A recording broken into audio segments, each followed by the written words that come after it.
is Brandy Napoli, and I am a 6th grade virtual classroom English teacher at the Pennsylvania Cyber Charter School. My current professional position played a role in the selection process for this current analysis and critique completed as a requirement for my graduate studies course. Throughout this presentation, I plan to examine, evaluate, analyze, and offer a critique of the model 6th grade English Language Arts curriculum adopted by the Ohio Board of Education.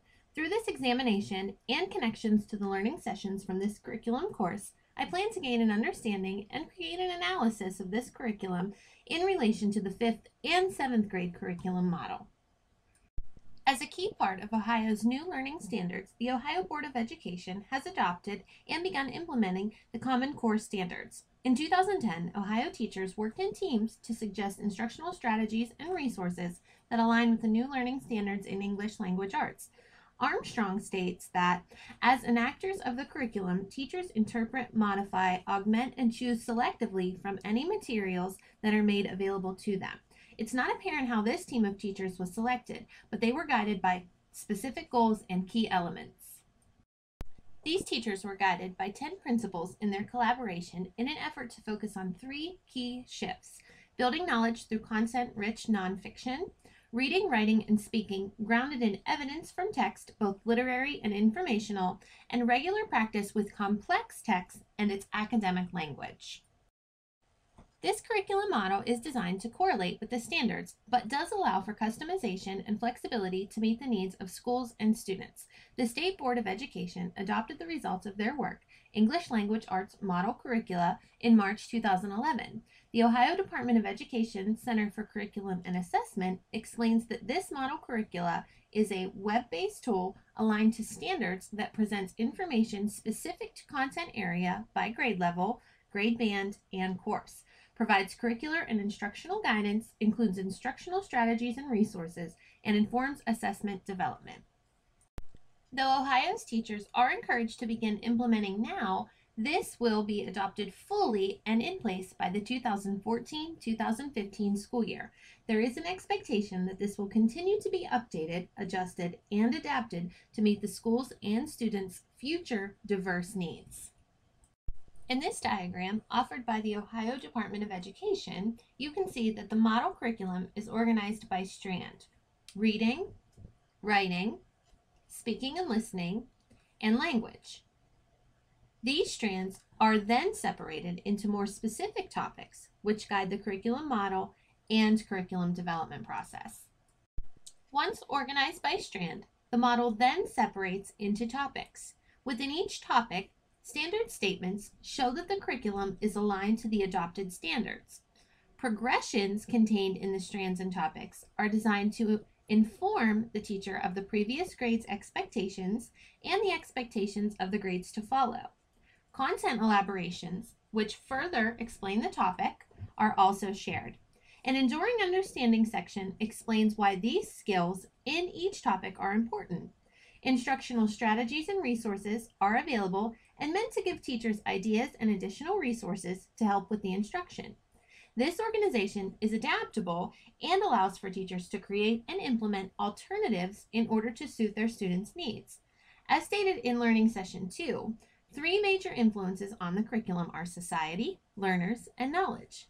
Because of these 3 influences and the fact that they vary from school to school, curriculum must reflect that. This model does. While examining this curriculum model, I found that this curriculum seems to be completely standards-based while being organized in an academic subject format. Though there are plenty of opportunities throughout to consider this a correlation design due to the nature of the content and the nature of language arts, as it's a content area that lends itself to incorporating cross-subject content. Language arts does pull in reading content that overlaps with the content of other courses like science and social studies.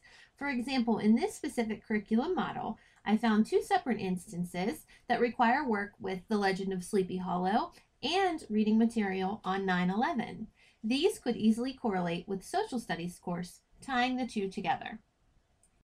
There is a sense of combined patterns in the sequence of this curriculum model's development. The thematic topic sequence is used in the sense that one unit focuses on literary elements while the next asks students to identify the figurative, connotative, and technical meanings of an author's words. However, there is also a chronological sequence used in that it requires students to learn the elements of each unit in an order that is logical and scaffold. According to Armstrong, when involved in developing curriculum in this manner, you sequence according to an order of presentation that seems well suited to accommodate student needs and interests. This curriculum model does that. This same sequence is also apparent in the examination of the curriculum model from grade level to grade level. The 5th, 6th, and 7th grade models all engage the knowledge developed in the previous school year, and the progressions included in the model make this evident to the teacher. There seem to be few, if any, gaps in content from grade level to grade level. In this image, also provided by the Ohio Department of Education, we see the organization of content for this curriculum model. The content of the model curriculum is founded in the standards that the state of Ohio has adopted, the Common Core standards. The content does seem to offer the ability to adapt and implement any additional material that incorporates the individual and cultural needs of the student population. A section of each topic incorporates additional resources, instructional strategies, and alternative methods and activities for diverse learners that could include gifted and talented, ESL students, and students with disabilities.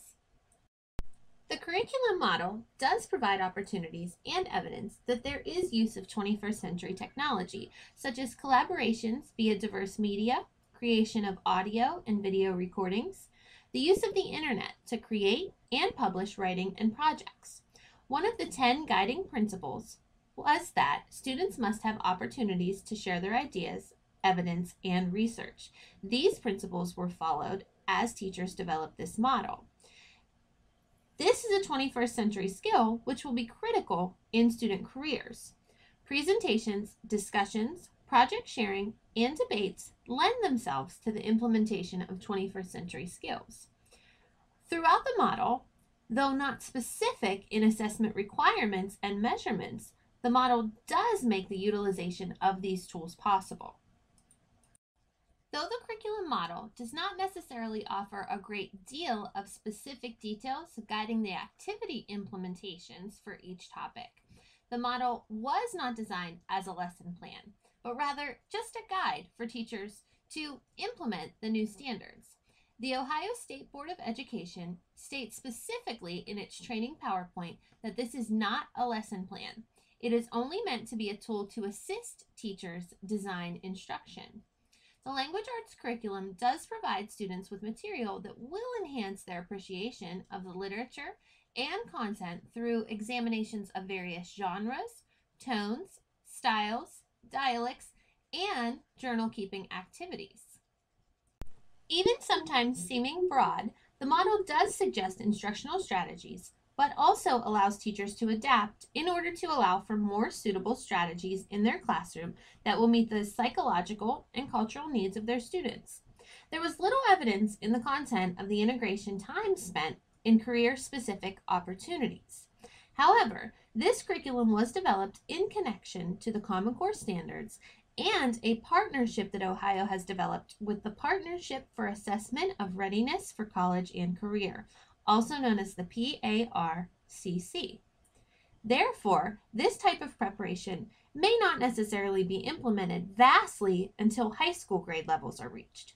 This curriculum model incorporates varied opportunities for students to learn and grow through authentic learning opportunities like journal writing, the creation of projects, and exploration of content, though it does not provide specific time frames of instructions for teachers. This curriculum model does not detail assessment means or methods for each individual strand or topic. However, the curriculum is designed to prepare and ready students for the new system of assessment that will be implemented in the 2014 school year. In 2011, Ohio partnered with the PARCC in order to better prepare students for college and career readiness upon the completion of high school. This partnership requires Ohio to participate in the PARCC assessments, which are taken in the math and English language arts disciplines in grades 3 through 8 and high school. This is in addition to the state-developed assessments in science and social studies. These assessments are being tested and developed during the years of 2012 to 2014. They are set to be fully operational beginning in the 2014-2015 school year. Aside from preparation and mention of these assessments, this curriculum does not specify or detail assessment methods beyond the occasional learning activity like journaling or debating. There is a very clear expectation of what students should know and be able to do based on the standards, but there is not a detailed explanation of assessment methods or rubrics to measure student growth or understanding included in this curriculum model. According to the PowerPoint in Learning Session 5, curriculum must maintain a balance of objectives of the design, subject matter to be taught, learning activities to be engaged, and evaluation methods to determine the degree of learning. This curriculum seems to lack the balance in the area of specific evaluation methods. Aside from preparation and mention of the standardized assessments, this curriculum does not specify or detail assessment methods beyond an occasional learning activity.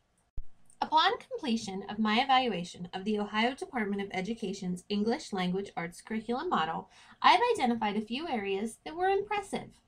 The cohesive nature of the model from grade to grade was a positive part of the curriculum's design. For a teacher, being able to see what material the students should be bringing as prior knowledge and the following grade level expectation is essential, and it is laid out in a very accessible manner in this model. This also gave the curriculum continuity from grade to grade. Seeing that there were not gaps in between instructional years is a great way to determine that the students are getting the instruction and content that they need as they progress in their grade level experiences. This curriculum was also very adaptable, but this also made the model seem very broad and sometimes lacking specifics. Teachers are given this model as a guideline, but are also given the freedom to implement additional resources for students. Because this model was developed online, it is designed to allow for continuous updates and additions. A website, www.cast.org, is promoted to teachers as a resource that offers additional strategies and materials to them. This, along with the commitment of the Department of Education to continuously evaluate and adapt the curriculum, allows for this to be a model that stays relevant and current while avoiding becoming complacent. There were also areas in my analysis of this curriculum model that I felt were weak and could be improved.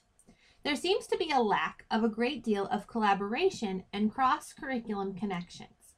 Though teachers have the ability to implement additional activities, the curriculum does not directly align from one content area to another, mainly I think because this model has just been implemented in language arts and mathematics. There seemed to be a sense of subject isolation. Because the curriculum model is adaptable, it would be possible for this to happen, but seeing it built into the model would encourage it. Subject integration would really open the opportunity for more cultural connections to be made throughout the curriculum, a deeper understanding, and more relevance to students. I recommend that in this case, just as the teachers were chosen to develop the curriculum model, they also be chosen from different disciplines to examine the content and align opportunities for collaboration and cross-subject connections. Though it was unclear how these teachers were initially selected to develop this model, volunteers that have 3 or more years of experience in their discipline could be chosen to work on this collaborative team. These adaptations and additions could then be implemented as the Department of Education has committed to staying current in the evaluation of this model. Another area that I found weak in this model was the assessment area. There are not specific suggestions for methods or timelines of assessment. This lack of detail and specification made it seem as though content may have continuity from grade level to grade level, but classroom to classroom may not be. There may not be any developed assessments that ensure that's happening. It seems that the model is very deeply rooted in preparing students for the standardized assessment approaching in the 2014 school year, which makes me feel that Ohio may see the same teacher dilemma facing us in Pennsylvania. There's not enough time to implement outside activities and additions because it's necessary to cover the standards-based content to essentially teach to the test. Though the ability for teachers to adapt and change is available, The demands of the state assessment may not provide a great deal of opportunity to incorporate personalized attention and instruction.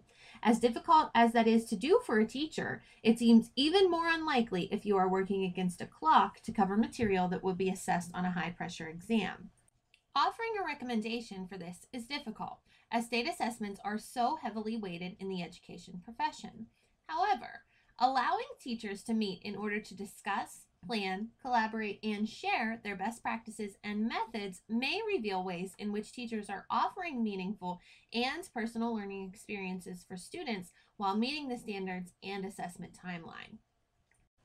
Though the idea of frequent evaluation by the Department of Education is a positive aspect of this curriculum model, it is essential that it also provide learning experiences that are meaningful for students in order to better prepare them for college and careers. The broad nature of the model does lend itself to adaptation to meet social, psychological, and cultural needs. However, this also allows for the curriculum to lack detail and specification in the areas of assessment measurement. With a very clear development around the standards, it does ensure that content is rooted in the requirements that students must fulfill. With this standards-based and adaptable model, schools and teachers must be expected to develop consistent practices and assessment methods to ensure that this model is serving students effectively. Thank you so much for your time.